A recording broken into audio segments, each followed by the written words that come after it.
नमस्कार, ATN live में आपका स्वागत है और मैं कैलाश कश्यप फिर आज एक नए मुद्दे के साथ आपके सामने हाजिर हूं। और आज का मुद्दा ये होगा कि लगभग 2.5-3 महीने के कोरोना जैसी महामारी से निकलने के बाद, हालांकि इससे पूरा देश अभी निकला नहीं है, लेकिन जो लॉकडाउन की जो प्रक्रिया है उसमें काफ़ी ढील दी गई है और अब पूरी तरह से पूरे देश में जो जीवन है वो पटरी पे धीरे धीरे वो लौटता दिखाई दे रहा है। और इसी के साथ जहां एक तरफ जीवन लौट रहा है, वहीं बिहार की राजनीतिक सरगर्मी भी तेज होती जा रही है, क्योंकि 4 महीने के बाद यहाँ पे विधानसभा के चुनाव होने वाले हैं और ये चुनाव काफ़ी महत्वपूर्ण होगा। काफ़ी महत्वपूर्ण इसलिए होगा कि इस चुनाव में लगभग लाखों की संख्या में जो लोग प्रवासी थे, जो बाहर चले गए थे, बिहार के नागरिक थे लेकिन 10 साल 15 साल से वो लोग बाहर थे, वो सभी अपने घर इस बिहार में वापस आ चुके हैं। और वो जिस तरीके से वापस आए हैं, कहीं ना कहीं उनके भीतर वो एक मलाल है, एक दर्द है, जो देखना है कि ये दर्द कब तक रहता है। और जो सरकार है, अगर इस दर्द को पाटने का काम नहीं की तो कहीं ना कहीं आने वाला बिहार विधानसभा का चुनाव काफ़ी प्रभावित होगा। हम यही सब मुद्दे लेकर के अब बैठे हुए हैं सिवान के पूर्व सांसद ओम प्रकाश यादव जी के पास, जो वर्तमान में बिहार भाजपा के प्रदेश उपाध्यक्ष भी हैं और एक बहुत बड़ी जिम्मेवारी वाले पद पे हैं। और हम उनसे बातचीत करेंगे कि क्या आने वाला विधानसभा चुनाव की तैयारी अब शुरू हो चुकी है। पहले तो एटीएन न्यूज़ को हम धन्यवाद देना चाहेंगे। आपने कहा कि जिस दर्द और पीड़े के साथ प्रवासी मजदूर हमारे यहाँ आए हैं, उनके मन में कोई न कोई टीस है। पहली बात हम आपको ये माध्यम से बता देना चाहते हैं कि हमारी सरकार ने व्यवस्था सुनिश्चित की कि सिर्फ और सिर्फ प्रवासी मजदूरों को लाने के लिए ट्रेन चला करके उनको उनके गंतव्य स्थान तक पहुंचाने का दायित्व का निर्वहन किया हमारी सरकार, केंद्र सरकार और प्रदेश सरकार ने। हाँ, बीच में हमारी प्रदेश की सरकार ने अपना हाथ खड़ा कर दी थी कि हम अपने मजदूरों को लाने में सक्षम नहीं है। आदरणीय प्रधानमंत्री से माननीय मुख्यमंत्री जी ने निवेदन किया और इनके सुझाव को स्वीकार करते हुए हमारे देश के लोकप्रिय प्रधानमंत्री नरेंद्र मोदी जी ने पूरे देश में अपने मजदूरों को उनके गंतव्य स्थान तक, उनके घर तक पहुंचाने का जो दायित्व निभाया, उसका 85% केंद्र सरकार और 15% राज्य सरकार को वाहन करना सुनिश्चित किया गया। उनको जो लोग पैदल आए हैं, उनकी कष्ट पीड़ा निश्चित रूप से हम लोगों ने भी, आप लोगों के चैनल के माध्यम से, मीडिया के माध्यम से उन्होंने देखा है। लेकिन बार बार प्रदेश सरकार और केंद्र सरकार आग्रह करती रही कि आप अपने पैदल न जाएं, इधर उधर न भटकें, आपको आपके गंतव्य स्थान तक छोड़ने की दायित्व हम लोगों की है, रहने और खाने की व्यवस्था सुनिश्चित की गई है। और जिस तरह प्रवासी मजदूरों को ला करके किसी हाई स्कूल में, किसी मिडिल स्कूल में या किसी सरकारी भवन में रख करके 14 दिन उनको उचित भोजन व्यवस्था, उनको कपड़ा दिया गया, उनके नाश्ता, उनके चिकित्सा की व्यवस्था की गई। और जब अच्छे होकर के अपने घर वापस गए तो 1000 रुपया उनको दिया जा रहा है। तो हमें नहीं लगता है कि मजदूर हम लोगों से नाराज़ है। हम लोगों ने अपने दायित्व का निर्वहन बहुत बढ़िया से किया है और उसका प्रतिफल हम लोगों को चुनाव में मिलेगा। ओम प्रकाश जी, आपकी बात बिल्कुल सही है कि राज्य सरकार और केंद्र सरकार के माध्यम से वो सारी सुविधाएं बाद में दी गई, लेकिन थोड़ी देर के बाद अगर वो समय रहते दी गई रहती तो आज बहुत सारे लोगों के पैर में छाले नहीं पड़े रहते। कई दिनों तक भूखे वो लोग अपने गांव की तरफ नहीं निकले होते। बहुत सारे लोग जो ट्रेन की पटरी पे कुचल दिए गए, वो सब नहीं हुआ रहता। थोड़ा सा पहले हुआ, बाद में हुआ, लेकिन थोड़ा सा पहले होना चाहिए। देखिए, नीतिगत निर्णय लेने में चूंकि राज्य सरकार की सहमति लेनी थी, विलम्ब हुआ है। जो लोग इस दुनिया में नहीं रहे, हम लोग उनके प्रति संवेदना व्यक्त करते हैं, लेकिन वहाँ की सरकार ने उचित मुआवजा देने का काम किया। मजदूरों ने बहुत जल्दबाजी में निर्णय लिया। बार बार केंद्र सरकार और राज्य सरकार कह रही थी कि आप अपने स्थान पर बने रहिए, बारी बारी से हम एक एक करके लोगों को पहुंचाने का काम करेंगे। सिर्फ देश के ही नहीं, आपने देखा होगा कि विदेश में फंसे हुए मजदूरों को भी हमारी सरकार ने स्पेशल फ्लाइट भेज करके मंगवाने का काम किया। और यह ऐसी महामारी है, यह संक्रामक बीमारी है, जिससे कि सरकार भी डर रही थी और जनता भी डर रही थी। क्या ओम प्रकाश जी, अब हम माने कि हम लोग विधानसभा चुनाव की जो प्रक्रिया है उसमें प्रवेश कर चुके हैं? निश्चित रूप से चुनावी रंग में हम लोग रंग चुके हैं। आपने देखा होगा कि इस महामारी में हमारे राष्ट्रीय अध्यक्ष माननीय श्री JP नड्डा जी ने एक आह्वान किया कि हम भारतीय जनता पार्टी के एक एक छोटे बड़े सारे कार्यकर्ता से आग्रह करना चाहेंगे कि अपने अगल बगल के गरीब लोगों का सुधि लें। और उस क्रम में हमने देखा कि सिर्फ और सिर्फ एक भारतीय जनता पार्टी परिवार के एक एक कार्यकर्ता ने अपने अगल बगल के लोगों को खाना खिलाना हो, चावल राशन देना हो, आटा देना हो, या उनकी सुख सुविधा का ख्याल रखना हो, अपने दायित्वों का निर्वहन बहुत बखूबी निभाया है। इसका प्रतिफल चुनाव में हम लोगों को मिलेगा, हमें उम्मीद है। क्या मुद्दा होगा इस बार के चुनाव में?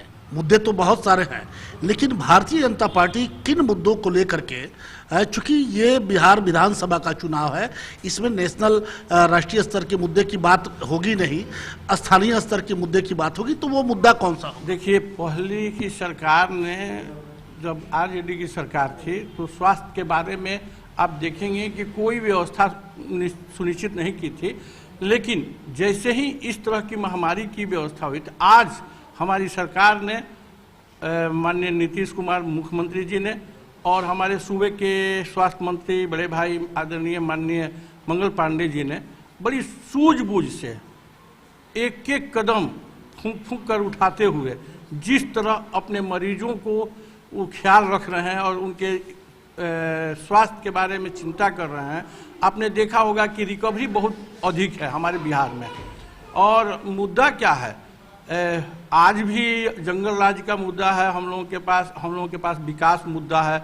हम लोगों ने जो किया है नीतीश कुमार के नेतृत्व में और नरेंद्र मोदी के नेतृत्व में, तो हमें लगता है कि अपने किए हुए काम के आधार पर जनता के बीच में हम लोग जाएंगे। क्या बेरोजगारी मुद्दा नहीं बनेगा? आपने एक बार भी बेरोजगारी का नाम नहीं लिया। और अगर 15 साल आप सरकार के साथ हैं, 15 साल में एक भी मिल की स्थापना ना होना और कहीं बाहर से कोई भी इंडस्ट्रियल बिहार में नहीं आया, ये कहीं ना आपकी नाकामी नहीं है? देखिए, पूर्ववर्ती सरकारों ने इस तरह का संरचना को तहस नहस करके चली गई कि बिहार आने से पहले व्यवसायी डरते थे, भयभीत रहते थे, चिंतित रहते थे। एक आतंक का साम्राज्य कायम करके यह सरकार गई, उसमें गुणात्मक सुधार हुआ है। नीतीश कुमार के नेतृत्व में अपराध और अपराधियों पर अंकुश कसा गया है। तो अब माहौल बना है। अब आने वाले दिन में पूंजीपति आएंगे, पूंजी निवेश होंगे। आप सड़क के मामले देखिए, कितनी अच्छी सड़कें बनी हैं।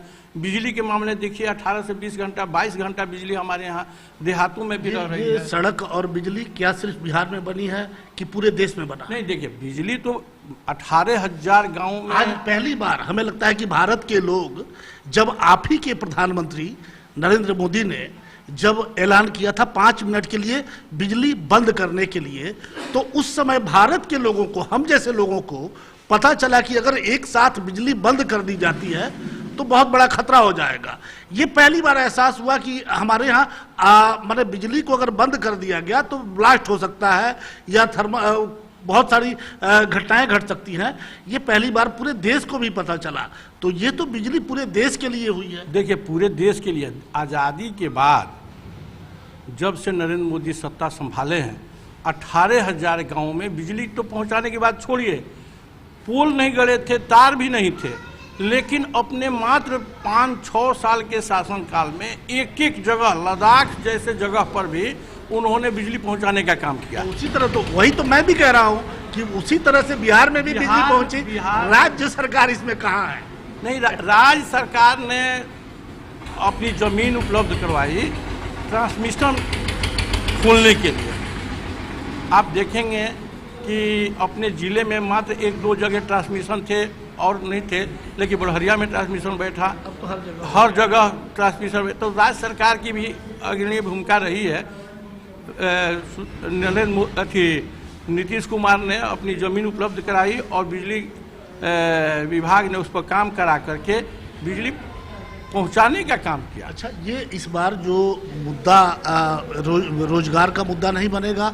जो लोग प्रवासी जो चले आए हैं वो तो कहेंगे कि भाई अब हमें रोजगार दो, अब हम नहीं जाएंगे। आप देखते होंगे कि हमारे आदरणीय मुख्यमंत्री नीतीश कुमार जी बार बार कह रहे हैं कि आपको कहीं जाने की ज़रूरत नहीं है, हम आपके रोजगार सृजन करेंगे, रोजगार उपलब्ध करवाएंगे, आपके सुख सुविधा का हम ख्याल रखेंगे। तो हमें लगता है कि सरकार गंभीरतापूर्वक विचार कर रही है कि जो प्रवासी मजदूर आए हैं उनको हम रोजगार दें, चाहे वो मनरेगा के माध्यम से हो, चाहे कल कारखाने। 15 साल सत्ता में नीतीश जी रहे हुए हैं और आप भी उस सत्ता में हैं, क्या 15 साल में ये विचार नहीं आया? देखिए, अभी कुटीर उद्योग के माध्यम से, जैसे कि अभी आप जाएंगे तो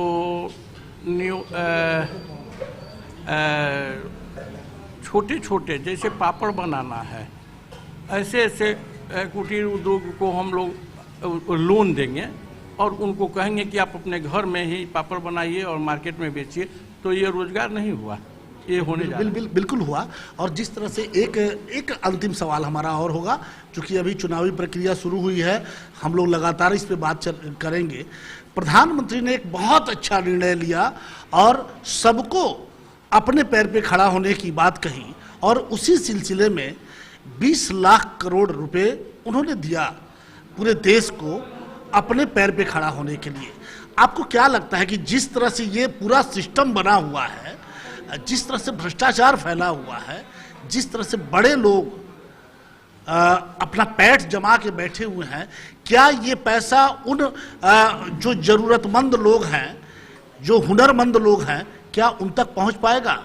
आपने देखा होगा कि नरेंद्र मोदी जी जैसे प्रधानमंत्री बने तो उन्होंने कौशल विकास मंत्रालय का अलग से गठन किया और उन्होंने नौजवानों से कहा कि आप कौन नहीं जानता है कि हम गाय दूहना एक कला है, केस काटना एक कला है, नहीं दूह सकते हैं, सब लोग दूह नहीं सकते हैं, केस काटना एक कला है, मोटरसाइकिल आप चलाते हैं या कोई गाड़ी चलाते हैं, ड्राइवरी करते हैं, तो आपका दायित्व बनता है कि आप अपनी गाड़ी को सुरक्षित रखते हुए आप अपने मालिक को उनके गंतव्य स्थान तक सुरक्षित पहुंचाएं।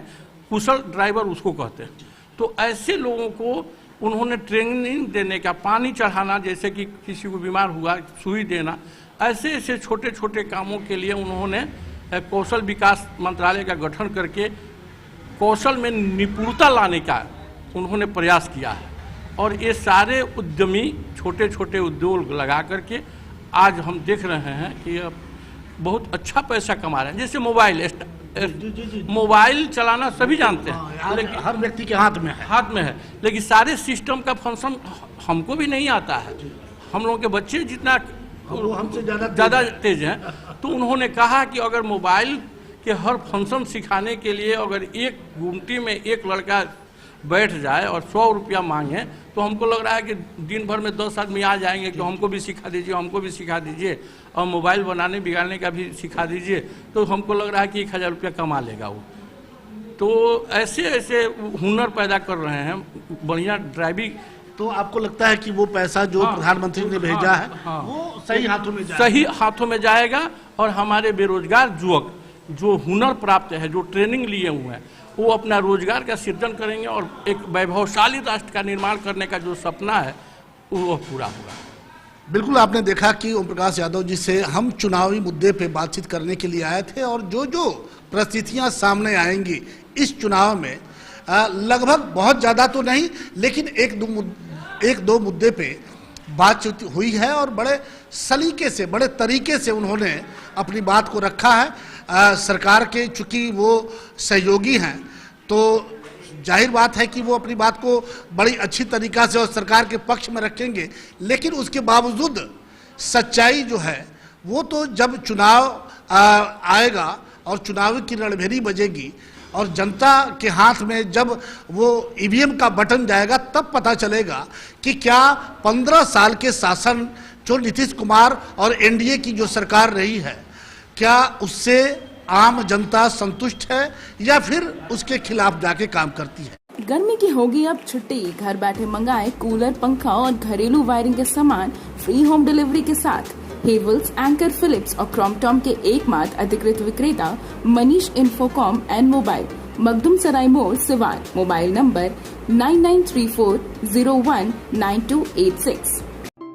टॉप 50 को समर्थवान बनाने हेतु समर्थया क्लासेज में मुफ्त में शिक्षा, रहने एवं खाने पीने की व्यवस्था उपलब्ध है। Samarthya classes and institute of IITG, medical, boards, KBPY and NTSC इत्यादि। Inquiry head branch Hajipur Bihar. Contact number है 7631407621, 77659400794।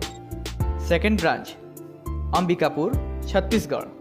कॉन्टैक्ट नंबर है 7692943679, 91790244743। Siwan office 8292923309। Mode of teaching online offline both. Limited seats only. Bihar board के जारी 10वीं कक्षा के रिजल्ट के आधार पे जो भी टॉप 10 में 41 बच्चे हैं, हम उन सभी बच्चों को मुफ्त में शिक्षा, रहना और खाने पीने की सारी सुविधाएं हम लोग सामर्थ्य क्लासेस की तरफ से देना चाहते हैं। उन बच्चों को जो भी इंजीनियरिंग और मेडिकल की तैयारी करना चाहते हैं, वो यहाँ पे रहते हुए हाजीपुर में सारी सुविधाओं का फ़ायदा उठा सकते हैं। ये टीम IITian, NITians, BIT एवं डॉक्टर्स की बनी हुई है।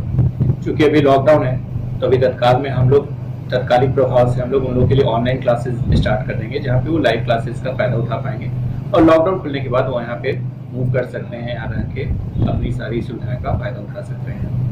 उनसे कॉन्टैक्ट हो रहा है? बिल्कुल, सारे बच्चों से हम लोग कांटेक्ट कर रहे हैं। 41 बच्चे हैं, उन लोगों से एक एक करके हम लोग कांटेक्ट कर रहे हैं, उन तक की इन्फॉर्मेशन पहुंचा रहे हैं, सो दैट कि उन्हें समझ में आए कि क्या है, क्या सुविधा है, मिल सकती है, कैसे उसका फ़ायदा उठा सकते हैं और कैसे हमारे ऑनलाइन क्लासेज में तत्काल में जुड़ सकते हैं, ताकि अभी से ही उनकी पढ़ाई डिस्टर्ब ना हो और कंटिन्यूएशन में हो जाए। जैसे ही लॉकडाउन खत्म होगा, वो यहाँ पे मूव कर सकते हैं और अपना आगे का क्लासरूम पर पढ़ाई स्टार्ट कर सकते हैं। ऐसा क्यों, क्या मकसद है? देखिए, हम लोग मेक इन बिहार के तहत में पिछले 3 सालों से 6ठी क्लास के से बच्चों को मुफ्त में पढ़ा रहे हैं, जो आर्थिक रूप से कमजोर बच्चे हैं। तो बिहार बोर्ड में जैसा हमें पता है कि बहुत सारे बच्चे इनमें से ऐसे होंगे जो आर्थिक रूप से सक्षम नहीं होंगे कि वो अपनी पढ़ाई पैसा खर्च करके कर पाएँ। तो हम लोग वैसे सभी बच्चों को ये सुविधा प्रोवाइड करना चाहते हैं कि वो भी ये फ़ायदा उठा सकते हैं और उनमें कॉन्फिडेंस हो, क्योंकि अभी 10वां में वो लोग काफ़ी अच्छा किए हैं, तो आगे उनमें एक कॉन्फिडेंस तो जनरेट हुआ ही है, प्लस एक साथ मिलेगा तो उनका कॉन्फिडेंस और आगे उन्हें बढ़ाने में सहायता करेगा।